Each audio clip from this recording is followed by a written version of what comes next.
Ok? Muito bem, gente. Graças a Deus, nós sentimos a presença do Espírito Santo, que você possa se manter nesse espírito, nessa sensibilidade, nesse coração receptivo, assim como estávamos aqui durante esse tempo de louvor, você também possa estar aberto àquilo que Deus vai trazer para a tua vida nessa noite, em nome de Jesus. Eu quero que você abra sua Bíblia no Salmo 113, que falou no meu coração durante essa semana de uma forma profunda e de uma forma inesperada também. Nós queremos ministrar para vocês nessa noite uma palavra que tem por título As Mentiras que Sustentam a Miséria. As mentiras que sustentam a miséria. Nós vamos falar sobre 5 mentiras. 5 mentiras que estão muitas vezes dentro do nosso subconsciente, muitas vezes estão sendo produzidas e estão falando dentro do nosso coração, estão sendo cridas por nós e que acabam gerando miséria nas nossas vidas. Deus não quer que nós vivamos na miséria. Amém? Você crê nisso? Amém. Tanto é que Deus enviou a Cristo e as obras de Jesus testemunham de um mundo restaurado. As pessoas tinham seus recursos multiplicados. Jesus, quando as pessoas passavam fome, o que ele fez? Multiplicou os pães e os peixes. As pessoas que viviam em um estado de doença, Jesus curou essas pessoas. As pessoas que estavam debaixo de culpa, Jesus trouxe o perdão. As pessoas que estavam oprimidas foram libertas em vários níveis. Preste atenção, Jesus veio trazer libertação e veio trazer um estado de abundância para as pessoas em diversos níveis de suas vidas. Desde o nível físico até o nível espiritual e também o nível emocional. Quer dizer, a ação de Deus, você nunca vê dentro da Bíblia uma simpatia, ou seja, um projeto de Deus para que o homem viva na miséria. É claro que circunstancialmente as pessoas vivem na miséria. Algumas pessoas passam por períodos de dificuldade, mas o projeto final de Deus não é esse. Primeiro, vamos olhar o projeto inicial de Deus criando o Éden. Como é que é o Éden que Deus cria? É um jardim com muitas árvores frutíferas, é um jardim bonito, é um jardim abundante, com todos os recursos que o homem precisava, com animais e tudo mais. Algo bonito, pujante, gostoso de se viver. Aí nós vemos a queda e nós vemos a miséria do homem. Espiritual e também física e econômica. Mas aí você vê toda a história do homem e você aponta para Apocalipse e olha o final. Final de todas as coisas, quer dizer, céu e terra novamente se casando. Céu e terra novamente se casando. Novos céus e nova terra. E nesse novo céu e nova terra, você não vê miséria. Você vê a presença de Deus, você vê a luz, você vê a riqueza. Há uma linguagem ali que é uma linguagem de riqueza, que não quer dizer que aquilo é literal, ruas de ouro, mar de cristal. Não. O que o Apocalipse está nos mostrando em tintas figuradas, metafóricas, que o lugar que Deus vai construir é um lugar de riqueza e de abundância. Está entendendo como é que é? Isso não quer dizer, aí as pessoas podem entender o que eu estou dizendo assim, pastor, então quer dizer que os ricos são os abençoados nesse mundo? Não, eu estou dizendo que nós estamos num intervalo em que as coisas estão todas misturadas, em que as coisas estão desequilibradas, em que pessoas que muitas vezes têm as coisas materiais são miseráveis espiritualmente, e pessoas que muitas vezes não têm muito materialmente, mas elas são abundantes espiritualmente. Mas o que Deus quer é uma plenitude de nós. É uma plenitude, algo total. Deus quer um equilíbrio total dessas coisas, e é o que Deus está fazendo. Quer dizer, Deus está nos salvando, Deus tem nos chamado para uma nova vida. Somos novas criaturas em Cristo, uma nova percepção da vida. Então, a miséria, presta bem atenção, a miséria não é o projeto de Deus para a humanidade. nem para mim, nem para vocês. Amém? Só que tem muitas coisas, muitos pensamentos, muito jeito de encarar a vida que nos levam à miséria. Tem muita gente dentro da igreja vivendo uma miséria econômica, vivendo uma miséria afetiva, vivendo uma miséria espiritual. E Deus quer nos erguer disso. Eu falei outro dia sobre abrir os olhos, e hoje eu quero falar coisas muito práticas a respeito disso, que nós precisamos entender, e que às vezes nós nos contaminamos, porque às vezes nós vemos o nosso mundo, e vemos o nosso mundo com tanta pujança econômica, se produz tantas coisas economicamente, mas a gente também não consegue discernir o tanto de miséria que existe por detrás de todas essas coisas. E nós queremos ver, descortinar esses diferentes níveis e descortinar os nossos pensamentos, para que nós possamos olhar e dizer, olha só, muitas vezes eu tenho pensado assim, muitas vezes isso tem entrado dentro da minha cabeça, muitas vezes isso tem me influenciado e tem me colocado num estado miserável, que Deus não projeta para mim. Coisa boa, olha, é uma experiência sensacional o que Deus faz na vida das pessoas, porque tem um estudo, Peter Wagner escreveu um estudo, Por que crescem os pentecostais? Isso foi um estudo feito nos anos 80, isso, gente. 1980 esse livro foi escrito. E uma das conclusões que ele coloca dentro do seu estudo a respeito do pentecostalismo, que é um movimento dentro do cristianismo, um dos maiores movimentos dentro do cristianismo, que é a nossa herança. Nós somos pentecostais, nós temos herança pentecostal. Pode ser que nós não sejamos os pentecostais do reteté, mas nós cremos na contemporaneidade dos dons, nós cremos que Deus continua envolvido na sua criação, nós cremos que tudo aquilo que está escrito no Novo Testamento, Deus continua fazendo, que Deus age. Nós cremos em línguas, cremos em profecias, cremos em cura divina e tudo mais. Cremos naquilo que o Novo Testamento fala, nós não acreditamos que tudo isso cessou, que Deus parou de agir. Deus continua agindo dessa forma nesse mundo, conforme a sua soberania. Essa é a nossa herança. E o que ele fala nesse estudo dos pentecostais? Ele fala que muitos pentecostais, entre os quais nós estamos, os pentecostais da primeira geração eram pessoas muito humildes. E se você vai ver a primeira igreja pentecostal no Brasil, a Assembleia de Deus, você vai ver que ela estava em cada biboca. A Assembleia de Deus é a mãe de todas as outras igrejas pentecostais. Todos nós, de alguma forma, estamos conectados com essa origem no Brasil, tá? E aí daí saíram muitas outras igrejas pentecostais, entre as quais a Igreja Família de Deus, tá? E quando a gente olha a história daqueles que se converteram, primeira geração que se converteu, você vê essa humildade, essa limitação, tanto econômica quanto intelectual. Mas quando você olha a segunda geração, os filhos dos crentes, dos primeiros crentes pentecostais, você vai ver que todos os filhos de crentes, desse crente raiz que se converteu na humildade, na simplicidade, foram pessoas que ascenderam socialmente. Porque o Evangelho tem o poder de impactar também a economia de uma família. Tem a capacidade de despertar o desejo das pessoas de estudarem, porque elas entendem que esse é o mundo de Deus e Deus colocou uma riqueza muito grande, então elas começam a estudar. Então você vai ver que os filhos da segunda geração de pentecostais, eu vou dar um exemplo aqui, um exemplo muito claro da irmã Isabel, né? A irmã Isabel, os seus filhos são a segunda geração, né? Está aqui a Cristina, que é a segunda geração. Então essa segunda geração, ela já foi uma geração que se despertou para estudar, para ir à frente, para fazer uma série de coisas que a primeira geração, por uma série de razões, não teve. Por quê? Porque o Evangelho produz isso. E essa é só uma das histórias. Muitas coisas acontecem. Por quê? Porque Deus coloca uma nova mentalidade nas pessoas.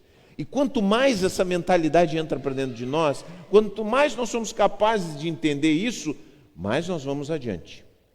E eu quero ler o texto bíblico, que o texto que me despertou essa reflexão, que é o Salmo 113, que diz assim: louvado seja o Senhor. Amém, queridos? Vamos dizer, louvado seja o Senhor. Aleluia. Sim, louvem, ó servos do Senhor, louvem o nome do Senhor. Bendito seja o nome do Senhor agora e para sempre, em todo lugar, do Oriente ao Ocidente. Louvem o nome do Senhor, pois o Senhor é engrandecido acima das nações. Sua glória, presta bem atenção, está acima dos céus. Acima dos céus. Tá? Quem se compara ao Senhor nosso Deus entronizado nas alturas? Ele se inclina àquele que está acima dos céus. É isso que a Bíblia diz. Ele se inclina para ver o que acontece nos céus e na terra. E aqui, gente, que tremendo.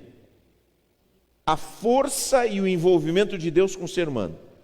Ele levanta do pó o necessitado e ergue do lixo o pobre. Quantos de nós podemos dizer aleluia? Aleluia, porque Deus nos levanta do lixão. Essa imagem aqui é a imagem que o salmista descreve, é a imagem que você pode ainda hoje ver em muitos lugares. Aqueles lixões existiam também na época de Jerusalém, no vale de Ben-Rinom. Ali se queimava todo o lixo, e aonde se queimava o lixo, haviam pessoas miseráveis buscando a comida, buscando o que comer, buscando um recurso financeiro que não tinham. Ali naqueles lugares, aves de rapina, ratos, urubus, buscando carniça, e os pobres cavocando para tentar encontrar, os miseráveis tentando encontrar naqueles monturos algum recurso para poderem se alimentar e poderem sobreviver. E aqui o salmista diz que Deus olha para o necessitado e ergue do lixo o pobre, aquele que estava cavocando coisas que eram absolutamente indignas de um ser humano que Deus criou com todo carinho. Deus é capaz de colocar a sua mão e erguer do lixo o pobre. Aleluia! Quantos podemos dizer aleluia? Glória a Deus! Deus faz essa obra maravilhosa. Deus nos tira da miséria, porque Deus não tem a miséria como plano para as nossas vidas. Isso não quer dizer que eu estou falando de teologia da prosperidade, não é nada disso.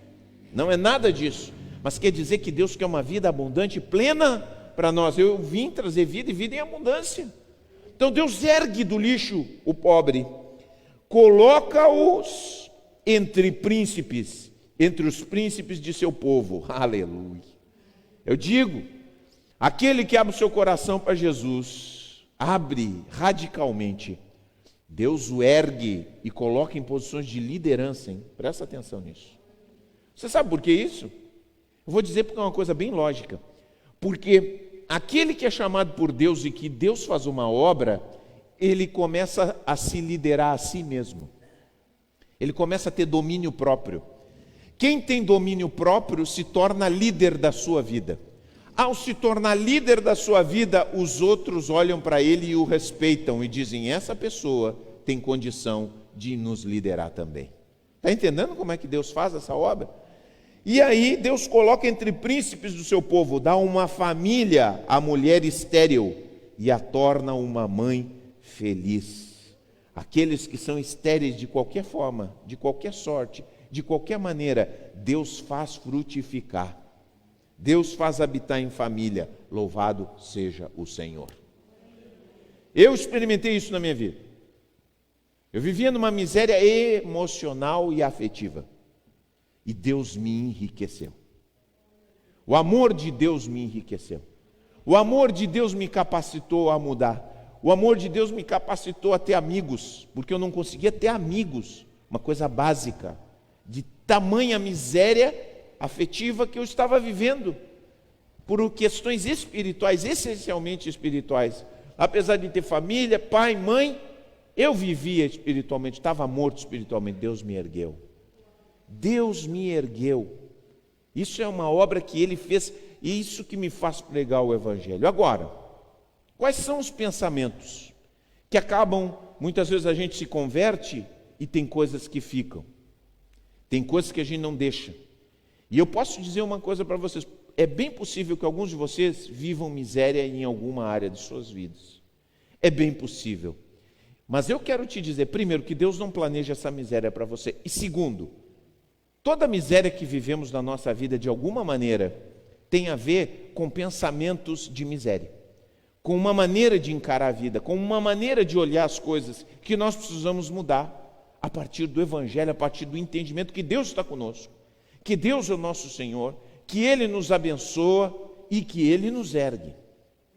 Vamos então pensar esses 5 pensamentos e que Jesus nos abençoe ao entregarmos, ao falarmos essas coisas, para que a gente possa entender. O primeiro pensamento de miséria, a primeira mentira que nos leva à miséria que precisamos entender. A primeira mentira diz o seguinte: tudo que dá trabalho não vale a pena. Essa é a primeira mentira que leva à miséria. E aí vocês dizem assim: pastor, eu sei que conheço todos vocês aqui, e sei que não tem ninguém aqui preguiçoso, sei que vocês são trabalhadores. Eu olho para vocês aqui e vejo todo mundo aqui é empreendedor, todo mundo aqui se vira, todo mundo aqui batalha, e eu realmente eu admiro muitos de vocês da capacidade de entrega para o trabalho. Só que, presta bem atenção, esse princípio é um princípio e é uma mentira que muitas vezes nós não acreditamos na nossa vida profissional, mas nós acreditamos em outras áreas da nossa vida. Quer dizer, muitas vezes nós pensamos tudo que dá trabalho não vale a pena em relação à nossa vida dentro de casa. Vou dar um exemplo para vocês. Eu estou até lembrando, eu não sei se vocês lembram de um vídeo que passou até o tempo, uma mulher chegou aí falando com um cara que era drogado. O cara estava drogado, eu acho, cheio de cachaça e tal. E a mulher chegou e disse: eu vou orar por ti. Vou orar por ti. Não sei se vocês lembram desse vídeo aí, ele viralizou. Vou orar por ti. O Senhor abençoa esse homem, liberta ele. E aí o cara se concentra, sim, liberta, e fica orando com ela, expulsa toda a obra do inimigo, toda a miséria e tal. E ela ora com aquele vigor e tal. Diz assim: dá a ele um trabalho. Aí ele abre os olhos e diz: não, trabalho não. Trabalho não. Não quero trabalhar. Não quero trabalhar. E ela fica meio chocada assim. Ô Senhor e tal. É a essência da miséria. É a essência do vício. Quer dizer, você buscar o caminho mais fácil. É claro, como eu disse, não é o caso de muitos que estão nos assistindo, que estão aqui, que trabalham, que se empenham, que estão batalhando pelo seu dia a dia. Mas, quantas vezes dentro de casa, no relacionamento, os homens, você sabe, meu irmão, homem que está aqui, se você quiser ver sua família abençoada, não adianta. É preciso que haja conversa, diálogo, é preciso sim discutir a relação. Se você diz assim, vamos esquecer, vamos fazer de conta que não existe problemas, e os homens são campeões disso, vamos fazer de conta que não tem problema, não vamos falar que isso não vai existir. Não existe, isso não existe. Faz que nem o Quevedo lá, o padre Quevedo. Isso não existe. Só que existe. O problema existe. Ele não é um fantasma, ele está ali. E os homens, e às vezes tem algumas mulheres também, não, vou fazer de conta. Lá, eu não acredito. Isso não está acontecendo. Gente, nós fazemos isso por quê? Porque nós sabemos que tratar problemas, que encarar problemas, que buscar conselho. Não, daqui a pouco o marido diz para a esposa diz para o marido: vamos conversar com o pastor, vamos conversar com o discipulador. Não, isso aí não. Não vou, por quê, gente? Trabalho. Isso dá trabalho. Ter um casamento abençoado dá trabalho, porque nós somos pessoas, nós somos seres humanos complicados. Nós somos seres humanos complicados. Eu sempre digo isso em todo casamento, vou dizer no casamento do Quadrado também, semana que vem. O casamento começa sempre com 2 problemas. É isso que nós temos que entender. E casamento abençoado dá trabalho. Vida miserável é vida fácil, ao mesmo tempo que é mais difícil. Você quer miséria? Pode. Meu irmão, se você quer miséria, chega fácil a miséria no seu casamento, tá? Mas se você quiser algo na sua vida que realmente se estruture, isso vai dar trabalho. Às vezes a gente chega numa casa bonita, limpinha, cheirosa, né? Dos nossos irmãos, tantas vezes. Né, a gente chega, na época que a gente fazia grupo familiar, aquele banheiro limpinho, perfumado. Banheiro limpinho, perfumado, não acontece num piscar de olhos. Não é mulheres que estão aqui, homens também que limpam o seu banheiro. Um banheiro limpinho e perfumado custa. Tem que limpar, tem que tirar o ranço de tudo que é lado assim, que possa haver dentro do banheiro, tem que fazer para ficar bonito e cheiroso. Então, meu irmão, em todas as dimensões da vida, tira o trabalho, que o trabalho você é 100%. 10 para você no trabalho. Tira o trabalho, você tem que levar esse entendimento de que tudo aquilo que vale a pena dá trabalho. O casamento vai dar trabalho. Comida boa. Você vê como o pessoal está engordando? Assim, os adolescentes, a maioria dos adolescentes estão estufando. Por quê? Porque comem comida que não presta. Come miojo. Você, pai, você quer que seu filho tenha saúde? Saúde dá? Fala comigo, saúde dá? Trabalho. Você quer que o seu filho coma bem? Dá trabalho, você tem que ir para a cozinha. Ai, mas eu não tenho paciência. Bom, então que é miséria. É a miséria. Miséria gastronômica. Aí chega lá, você dá o miojinho e o seu filho vai estufando. Inchando. Aí daqui a pouco ele está com uma série de problemas, você tem que gastar com cirurgia, você tem que correr atrás. Por quê? Porque você tem dificuldade de ter trabalho. E a mesma coisa nossa vida emocional e afetiva. Nossa vida emocional, trabalhar com as nossas emoções. Olha, gente, eu dou testemunho para vocês, porque eu convivo com os problemas de todas as pessoas. Nós convivemos com os dramas, com as dificuldades das pessoas e com os nossos. Porque nós também temos as nossas complicações. Eu, a pastora, nós temos problemas na família, nós temos lutas na família. Esse ano mesmo, nosso filho passou por uma cirurgia complicada, passamos por um período. E o que acontece, gente? Nós temos que lidar com tudo isso. Tudo isso, você acha que não mexe com as minhas emoções também? Os problemas com meus filhos e tal? Nós temos que trabalhar, tudo isso é trabalho emocional. A gente tem que conversar, a gente tem que acertar, tem que ajustar. Então, cuidado com esse pensamento aqui. Tudo que dá trabalho não vale a pena. É claro que tem coisas na sua vida que você vai descartar. Você vai dizer assim, isso aqui não vale a pena. Então, tira fora. Agora, aquilo que você sabe que vale a pena, dá trabalho. Aquilo que é bom, dá trabalho. Nesse mundo, não acontece. Porque às vezes a gente olha para o lado e diz assim, mas o fulano de tal, a gente não sabe o que acontece na vida do outro. A gente não sabe os perrengues que o outro está passando. A gente não sabe a luta, o joelho no chão, o suor do outro. Eu acho assim, incrível, que às vezes a gente não tem essa noção. Então, cuidado com esse pensamento. Porque esse pensamento Deus quer mudar em nós. Amém, queridos? Então isso a gente tem que ter. Você quer ver, você talvez está vendo coisas na sua vida que estão na miséria, você tem passado por tempos difíceis, você diz, puxa, eu queria viver uma vida melhor nisso aqui, nessa área da minha vida. Quantos tem áreas na sua vida que gostariam que fosse mais abundante, mais próspero? Levanta a mão aí. Bom, então começa com esse pensamento aí. Tira isso daqui. Tudo que dá trabalho não vale a pena. Escuta.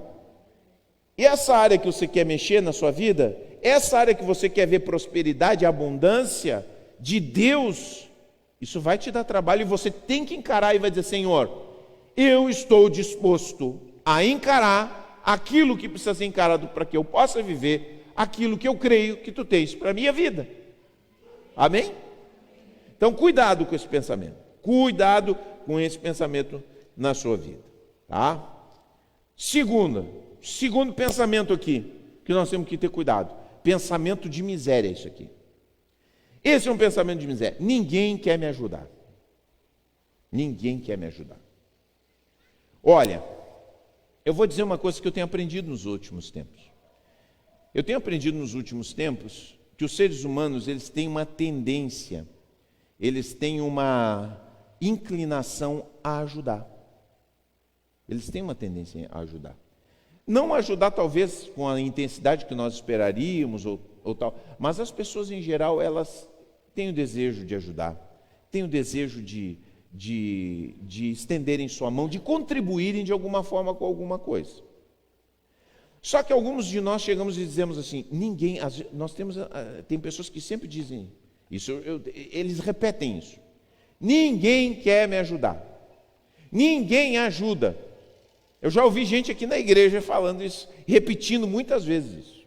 Agora eu vou dizer assim, eu dou graças a Deus, porque a minha experiência não é essa. Nunca aqui na igreja nos faltou ajuda. Inclusive tem uma coisa sensacional que nenhuma outra igreja tem, é que os membros da igreja se encarregam de manterem essa igreja limpa. Nós temos uma escala aqui, e os membros se engajam. Tem igreja que tem que pagar para manter limpa a igreja. Nós temos, sabe, eu creio assim sinceramente que as pessoas, se nós demos as condições para elas, elas vão ajudar. Mas por que muitas vezes realmente não chega ajuda para mim e para vocês? Já pensaram nisso? Alguns de vocês já pensaram assim, já tiveram a tentação de dizer assim, ninguém quer me ajudar? Bom, tem muitas razões pelas quais as pessoas não nos ajudam. Querem nos ajudar, mas não nos ajudam. Presta bem atenção. Querem te ajudar, mas não te ajudam. Primeiro, você é muito perfeccionista. Você é um chato de galocha, uma chata de galocha. Já pensou nisso? Sim ou não? Então, você é tão cri-cri, você é tão exigente, que as pessoas têm medo de te ajudar. Porque não vão conseguir alcançar o teu padrão. Mas você diz assim, mas eu não abro mão do meu padrão. Então tá, vai morrer abraçado com o teu padrão. Mas sozinho, alcatruzado. Porque, olha que deixa Deus trabalhar na tua vida, meu irmão. Nós precisamos trabalhar. Olha, eu digo, eu também tinha padrões em várias coisas. O meu padrão em muitas coisas são altos. Mas às vezes não dá. Amém? Aceite isso. Aceite que a vida não é como você quer. A vida não é como eu quero, não é como você quer. É como é possível. É isso que nós temos que entender. Quando a gente entende isso, e quando a gente acolhe aquele que diz assim, outro dia estava a Nuri, né, eu acho que estava pregando, falando, né? Muitas vezes você tem uma pessoa te ajudando. Uma pessoa te ajudando. E aí a pessoa pergunta para você assim, ei, tem alguém te ajudando? Não, não tem. Só o Luizinho está aqui comigo. Mas como que não tem? O Luizinho está aqui. Ele é ninguém. Entendeu como a gente encara e a gente fala? Só o Luizinho. Mas só o Luizinho não. O Luizinho está me ajudando. Entendeu? Escuta bem, eu honro ele quando eu digo, tem uma pessoa me ajudando. O Luizinho está me ajudando. Eu honro ele, e quando eu honro ele, Deus me abençoa mais ainda, vai me mandar outras pessoas para me ajudarem. Agora, se eu chego e digo assim, é só o Luizinho. É só o Luizinho. Entendeu? Então, o que eu estou desprezando uma bênção de Deus. E muitas vezes a gente está nessa. Ninguém quer me ajudar. Como que ninguém? Está diante de ti e você é super cri-cri. Uma outra coisa que as pessoas, às vezes a gente afugenta, é quando a gente é ingratidão. A pessoa nos dá, trabalhei sozinho. Olha, eu me entristeço quando eu vejo gente dizer assim, olha, fiz tudo sozinho. Que mentira, tio. Que mentira deslavada a pessoa dizer que fez tudo sozinho. Às vezes os caras fazem coisas grandes assim, não, fiz tudo eu fiz tudo só. Não pode. Não pode. Alguém tem que ter te ajudado. Então você se torna uma pessoa ingrata e as pessoas vão se afastando. Porque a pessoa fica, estive ali do lado da pessoa, estive ajudando, me ofereci e tal. E a pessoa não reconhece que eu ajudei, não reconhece que eu estive. É aquele orgulho, sabe? Orgulho de dizer, eu fiz tudo sozinho.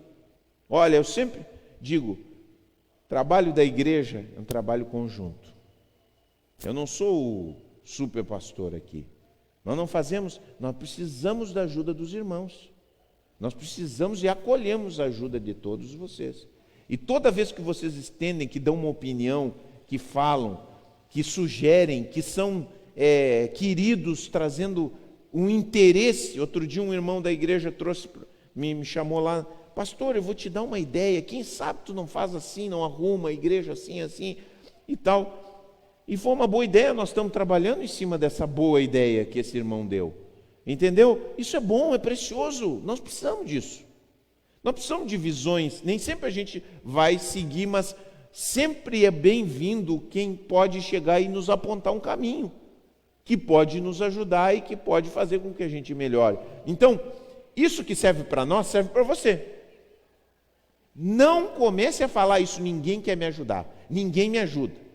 Eu estou sozinho. Para com essa conversa. Essa é a conversa da miséria.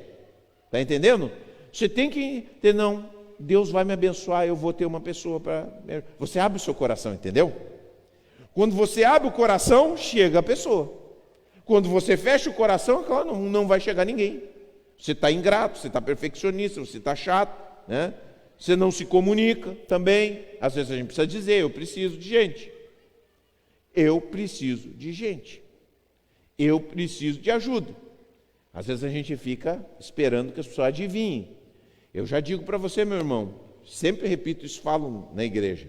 Às vezes as pessoas, por exemplo, nós estamos numa época de pandemia. Eu sei que eu gostaria muito de fazer muitas visitas, mas eu ao mesmo tempo, eu e a Cláudia, nós pensamos assim, às vezes uma família pode se constranger de tu chegar num momento e dizer assim, olha aqui o pastor, nós estamos na pandemia, ele está vindo aqui, está chegando na nossa casa e tal. Então nós precisamos saber como é que está o teu coração, como é que estão as coisas, para que a gente também possa agir e possa alcançar. Já vi gente se questionar, pastor, não veio aqui, mas querido, na época de pandemia é complicado. Então a gente tem que ter essa capacidade de sinalizar, de se comunicar e de falar, eu preciso disso, disso e disso. Tem que ter humildade, gente. Está entendendo? Isso é um pensamento de abundância, um pensamento de bênção sobre a tua vida. Amém, querido? Vamos adiante, então. Terceiro pensamento que produz miséria na nossa vida. Eu não posso esperar. Eu não posso esperar. Tem pessoas que estão assim, eu não posso esperar. Olha, tem um grupo, né, na internet que chama Eu Escolhi Esperar, falando sobre questões afetivas, relacionamentos afetivos. Se tem uma coisa que as pessoas se quebram e passam mal na sua vida, é porque elas não aprendem a esperar na questão afetiva. Você fica carente e você diz assim, o que vier a mim, eu vou abraçar. Quem chegar, eu vou, sabe, me abraçar. E aí, você tem uma solução rápida e um problema demorado. Você soluciona, eu estava muito carente. Aí você se abraçou naquela pessoa e aí você vê que aquela pessoa vai se tornar um grande desafio para a sua vida. Então, cuidado dos seus relacionamentos afetivos. Não te abraça assim. Não te prende, especialmente jovens, adolescentes, e os adultos também que estão solteiros, estão buscando e estão orando, cuidado, aprenda a esperar, não estabelece compromissos e alianças sem você pensar, meu irmão, porque isso pode trazer grandes problemas. Não, você pode esperar, diga comigo, eu posso esperar, glória a Deus. A maioria das coisas que você diz que são urgentes, não são urgentes. Vou repetir isso aqui. A maioria das coisas que você diz e você pensa que são urgentes na sua vida, não são urgentes. Por exemplo, tem pessoas que pedem empréstimos, qualquer dificuldadezinha econômica, pedem empréstimo. Meu irmão, eu vou te dizer uma coisa, não peça empréstimo nessa época. Aprenda a manejar suas finanças. Nós estamos aprendendo isso, eu já até falei hoje, no outro domingo, a gente está aprendendo a trabalhar com as nossas finanças, porque o mesmo dinheiro que você tem diminuiu, né? Você que tem carro, você precisa gastar R$8, R$7 para botar a gasolina, quando você gastou em outra época R$13,49, R$13,90, R$4, o que seja. Tá? Você tem que aprender a se ajustar. Eu quero te dizer assim, em nome de Jesus, não peça empréstimo nessa época. É a pior época para pedir empréstimo. Ai, mas é urgente, eu preciso, eu quero comprar tal e tal coisa. Segura aí, meu irmão. Peça para Jesus te ajudar. Sustenta. Não, não vou, agora não é o tempo. Não é o tempo de se endividar, porque os juros estão assim, ó. O dinheiro está escasso e as pessoas, quem empresta dinheiro está emprestando com muito juro. E se você vai olhar depois no final quanto você paga de juro, você se assusta. Você se assusta. E a pessoa vai, não, mas a parcelinha é pequena. Só que você vai pagar a parcelinha 10 anos de parcelinha. E a parcelinha vai dar 2, 3 vezes mais daquilo que é o seu dinheiro. Está entendendo? Segura aí. Em nome de Jesus, tenha cuidado. Escolha esperar. Você pode esperar. Certo, querido? Amém? Isso é um pensamento de prosperidade. Eu posso esperar. Cara, segura. Olha, tem uma frase assim que eu acho muito interessante. O bom pagador, o bom administrador é dono do bolso alheio.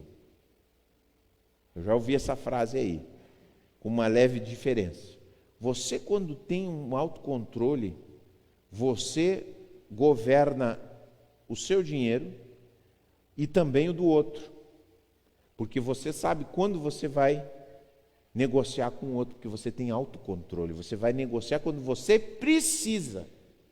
Você não é movido pelos seus impulsos, mas pela sua mente e seu coração rendido ao Senhor. Quarto pensamento, que traz miséria para nós. Cuidado com esse pensamento. Martelo resolve tudo.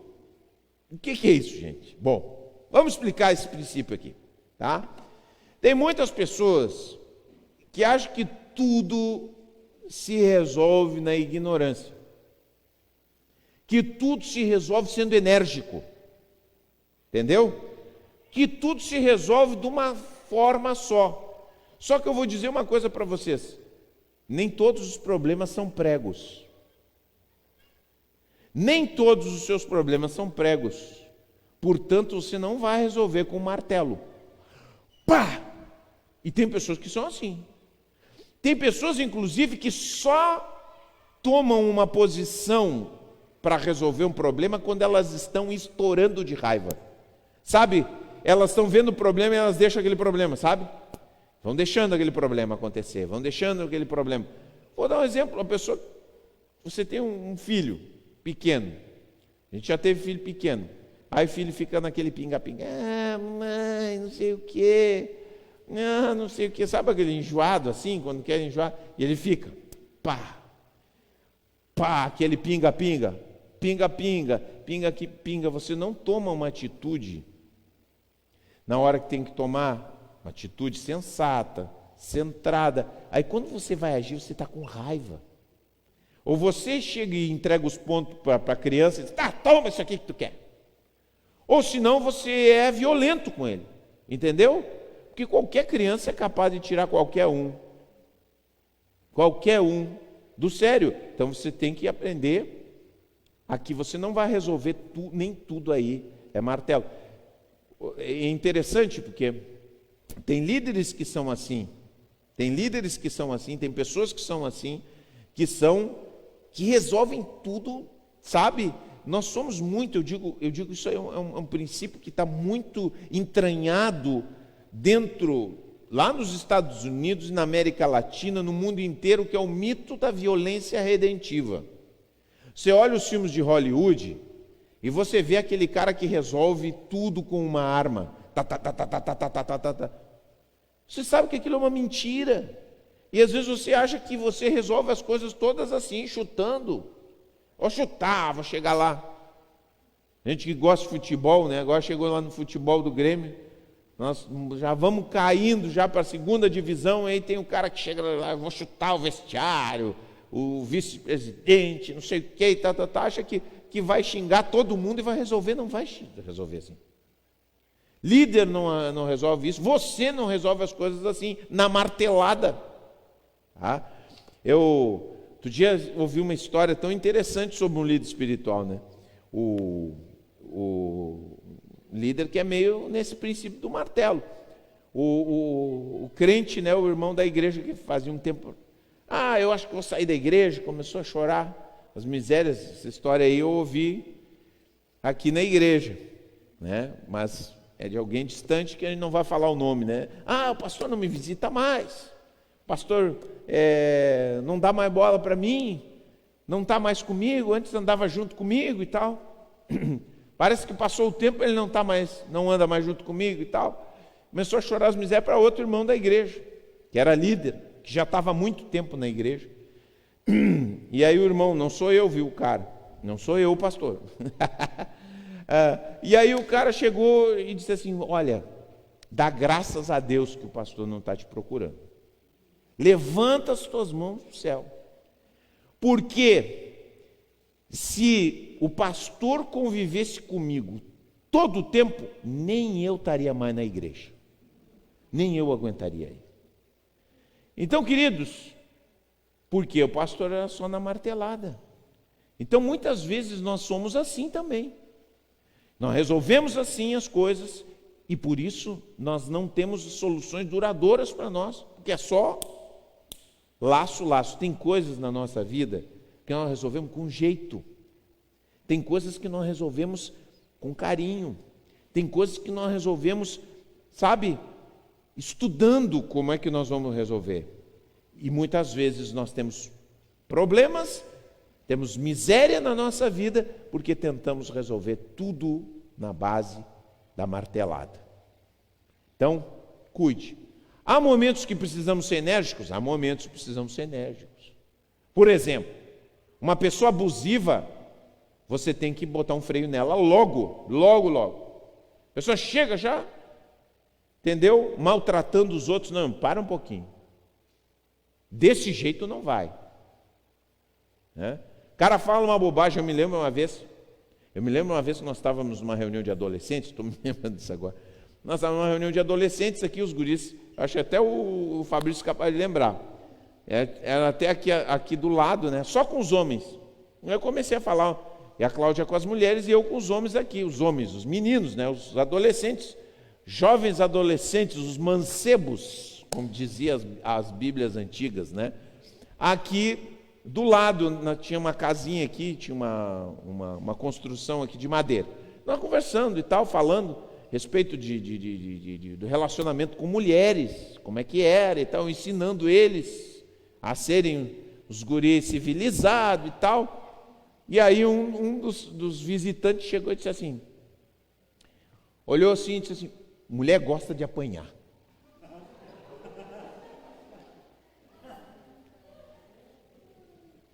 Se tu quer que uma mulher se apaixone, diz para os guris.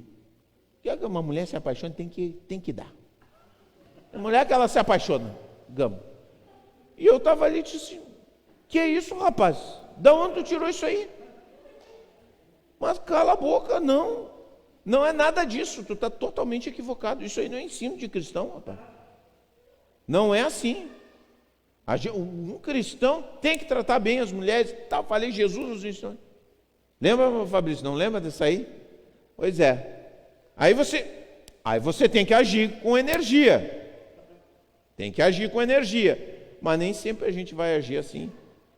Nem sempre é essa maneira. A gente tem que saber equilibrar essas coisas. Amém, queridos? E por último, o último pensamento, tá?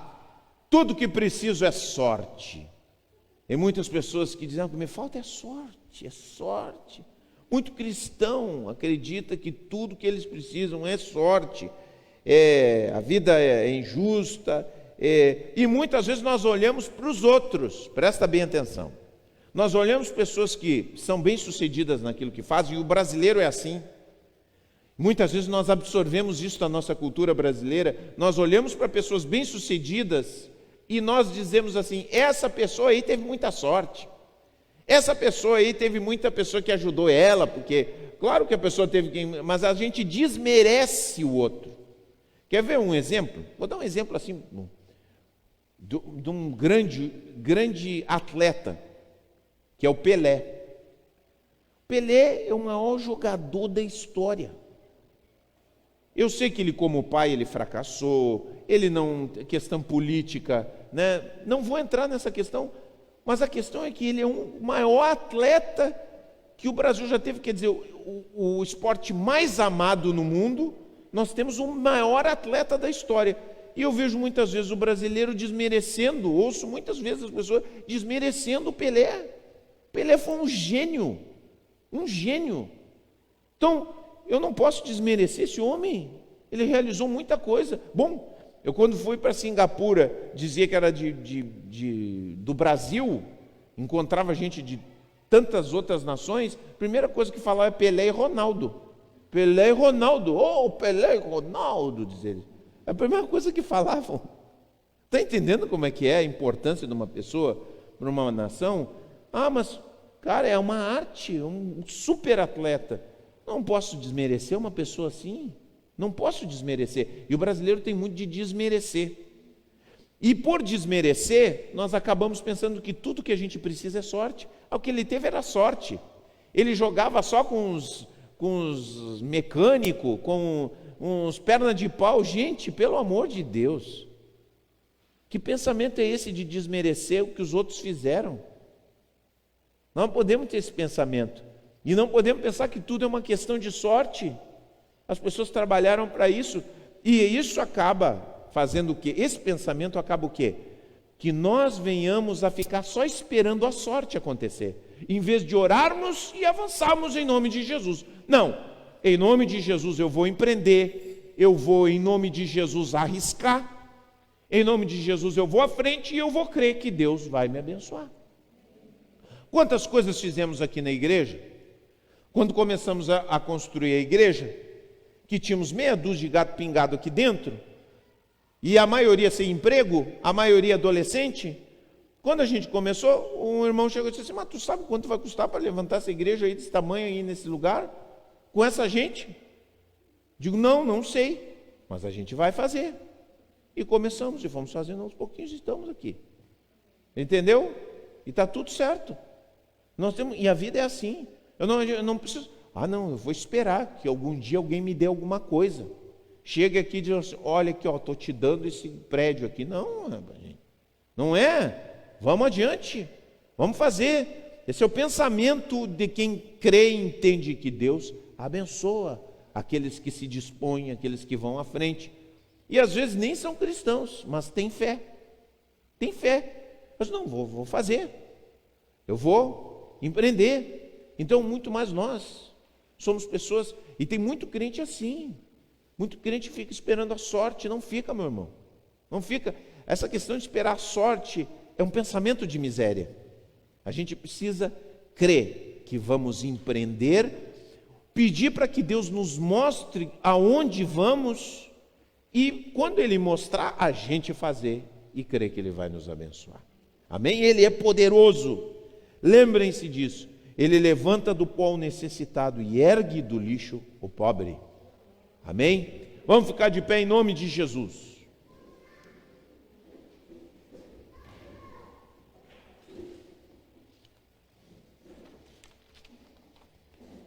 Oh, meu Deus, nos ajuda. Você possa entender, meu irmão. Você possa entender. Você possa compreender que esses pensamentos precisam ficar fora da nossa mente.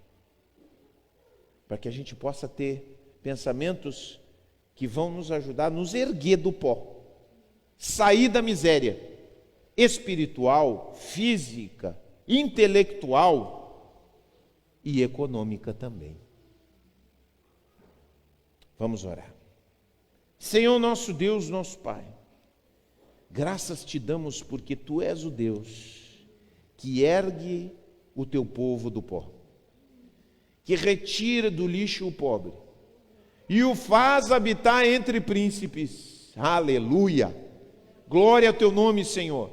Graças eu te dou, Senhor, porque hoje Tu estás, Senhor, infundindo fé na vida de cada um daqueles que estão aqui, Senhor, e que estão ouvindo essa palavra, Pai.